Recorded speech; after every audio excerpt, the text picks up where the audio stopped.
अभी मैं दीपावली की बधाइयों से निपटा ही था कि घर में पौत्र जन्म हो गया। क्योंकि पहले पौत्री थी, अतः पोती के बाद होने वाले पौत्र का महत्व भारतीय परंपराओं के अनुसार कई गुना अधिक हो जाता है। मोहल्ले, सगे संबंधी और दूर दराज के रिश्तेदारों से बधाइयाँ आने लगी। ये बधाई भविष्य में दीपावली की बधाई से बहुत महंगी पड़ने वाली थी। कुछ लोग इस आशा में बधाई दे रहे थे कि इस अवसर आयोज्य भोज में उन्हें भी बुलाना, मैं कहीं भूल नहीं जाऊं। पत्नी पहले ही कह चुकी थी कि पोता हुआ तो 400-500 मिलने जुलने वाले तथा भाई बंधुओं की पार्टी तो करनी होगी।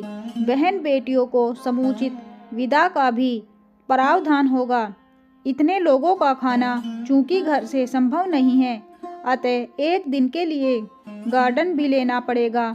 सर्दी का मौसम है, लोगों को रहने सहने तथा बैठने के लिए कमरों की भी व्यवस्था होनी चाहिए। भगवान की कृपा से पौत्र हो गया तो ये सारे आयोजन अपने आप जीवंत हो गए। छोटों के ओहदे के अनुसार 100 से लेकर 500 रुपये तक दिए गए। इस तरह जन्म के दिन ही 5-6 हजार रुपये खर्च हो गए। पत्नी मुक्त मन और हाथ से पैसा लुटाने में लगी थी। उसे अपार खुशी इस बात से भी थी कि अब उसकी वंशबेल आगे चल सकेगी।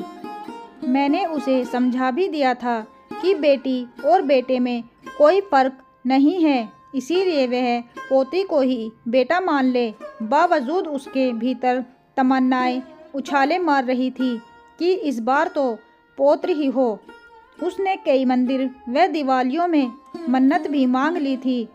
मन्नतें पूरी हो जाए तो उनका भुगतान भी बिना पैसा खर्च किए होता नहीं है। यह खर्चा भी बकाया था। दोनों पुत्रियों से पूछा कि वह क्या गिफ्ट लेंगी तो वह ज़्यादा उत्साहित नहीं थी। उनका कहना था, पापा आप पहले ही कोई कमी नहीं रखते, इसीलिए चाहे जो दे देना। मेरी मुश्किल कुछ हद तक तो हल हो गई, लेकिन भांजे भांजी और ताऊ चाचा का परिवार मुझे लूटने पर आमादा था। दरअसल उन्हें गुमान है कि मेरे पास पैसों की कमी नहीं है।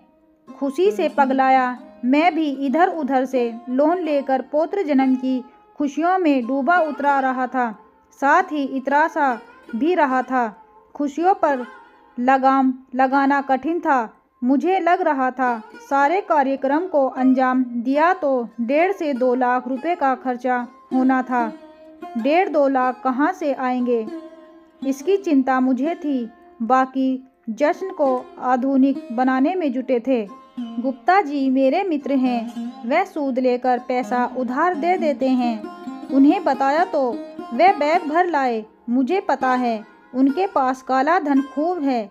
सभी तरह की कर चोरी ने अपने सीए के माध्यम से खूब कहते हैं। आयकर वाले तो उनके यहाँ बैठे ही रहते हैं। इस तरह गुप्ता जी के होते हुए धन की समस्या से तो मुक्ति थी, परंतु सूद टाइम पर देने की हिदायत साथ में थी। पौत्र जन्म की पार्टी शुभ मुहूर्त में संपन्न हो गई। गिफ्टें भी आई, नकदी तो मात्र 4,000 आई। इस तरह हमने इस खुशी को अंजाम दिया। हम भी तो किसी के खाने जाते हैं, उस दृष्टि से खिलाना भी आवश्यक था। आजकल मैं गुप्ता जी का ऋण चुका रहा हूँ। बेटे को बुलाकर मैंने कह दिया कि बेटा, एक ही बेटा बहुत होता है। वह भी मान गया है। इस तरह पौत्र जन्म की महंगी खुशी से हम निपट गए हैं। गुप्ता जी से निपटना बाकी है। दोस्तों, खुशी चाहे बड़ी हो या छोटी, लेकिन जितना अपना बजट होता है उसी हिसाब से हमें चलना चाहिए।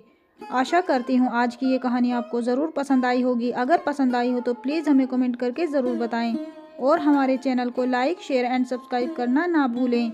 मिलते हैं एक नई कहानी के साथ, तब तक के लिए बाय बाय।